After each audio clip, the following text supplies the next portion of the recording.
SoaD fans. .com. You know what? I always want to ask you, man. I always like to ask different artists different things, man. When do you think was a turning point for System of a Down, man? Like, give us one story that the fans always, you know, everybody always asking questions. Like, when was a turning point? When was it when you were all the way down and I was almost over, and then you said, you know what? After tonight's show or after this record, or was it a moment? There was never a moment. Never a moment? No, man. There was.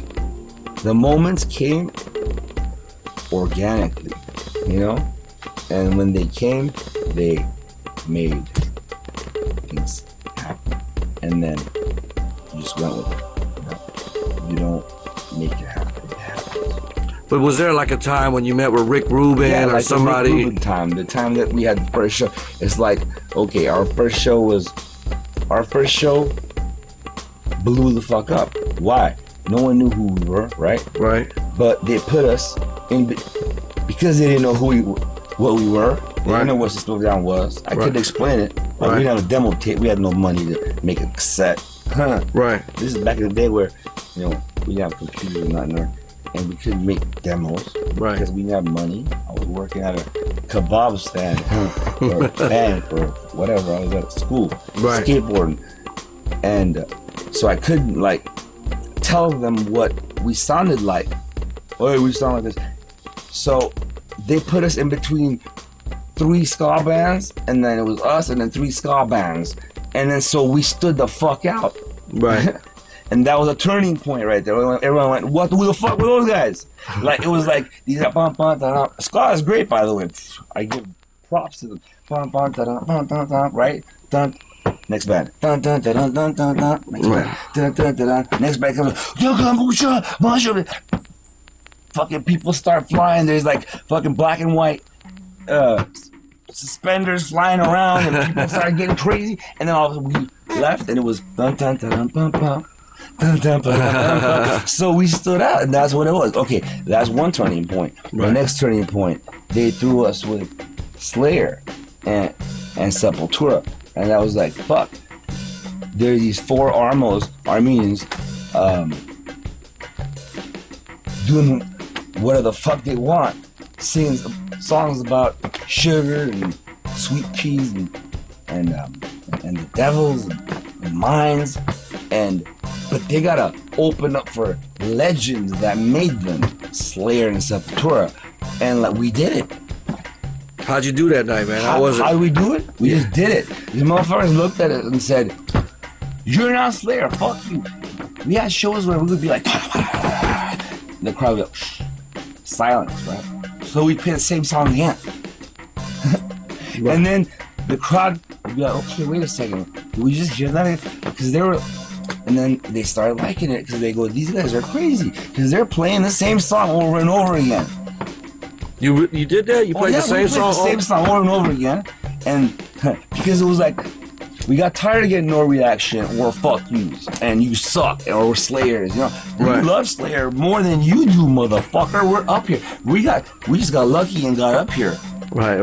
With Slayer, right? So, and we had microphones. There was times where they would hear, they would start Slayer while we're playing our song, so you couldn't even hear our song anymore, right? But then we started yelling Slayer louder than them because we had microphones. Right.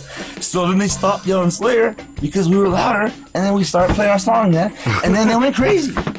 So I was like, you gotta like spark. So you had to fight back the crowd a little bit. It was a fight, dude. We were like playing like a Luther or something. It was like we were playing against people that were like saying, fuck you, get off stage because we want to see Slayer. Because I love Slayer. Man, you go to a Slayer show, right?